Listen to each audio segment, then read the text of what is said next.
What is the difference between business planning and personal planning for wealth accumulation? It's a great question. It's Lisa Ward here, the founder and CEO of Plum Financial.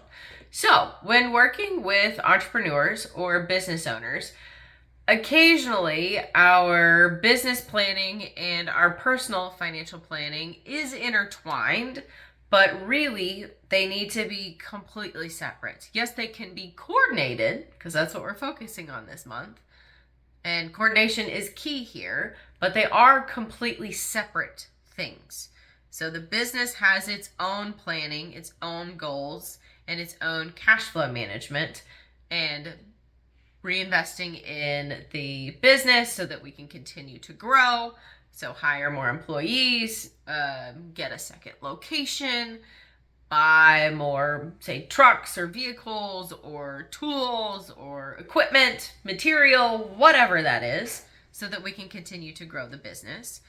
And then we've got our personal planning. So what do we want to make personally from the business?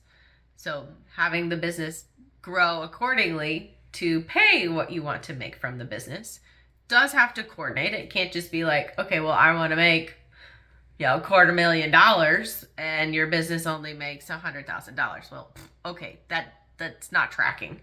But from personal planning, we also need to diversify outside of growing the business. So having an investment account outside of the business, because like any portfolio, we don't want all of our holdings, stocks, bonds to be one industry. And only investing in your business is like putting all of your eggs in one basket. So that's not a diversified portfolio necessarily. So having wealth outside of the business is important, so that you can diversify yourself, have different tax strategy there as well, so that we've got long-term and short-term wealth growing for the personal side of things. So map out, if we're on the younger side, or we're just getting started on buying this business, taking over this business, what do we want the next 10 years to look like on the personal side?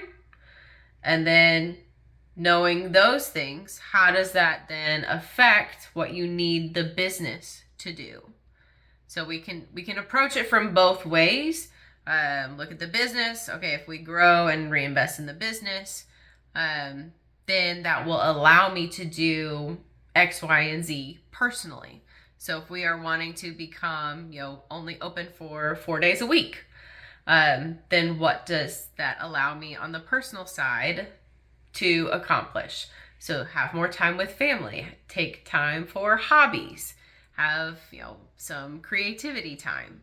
Then to accomplish that, then what does the business need to do? So yes, it does sound like it's coordinated, intertwined, but they are completely separate. It is good to separate them out, approach yourself on the personal side. This is what I'm trying to accomplish professionally, personally, and then for the business, continue to grow that, reinvest in it. So if you guys are needing some guidance on how to separate it all out, it's not all one thing, which can be very difficult, especially if you're early on in starting a business or taking over a business. If you guys need guidance on that, please reach out because I am here to help.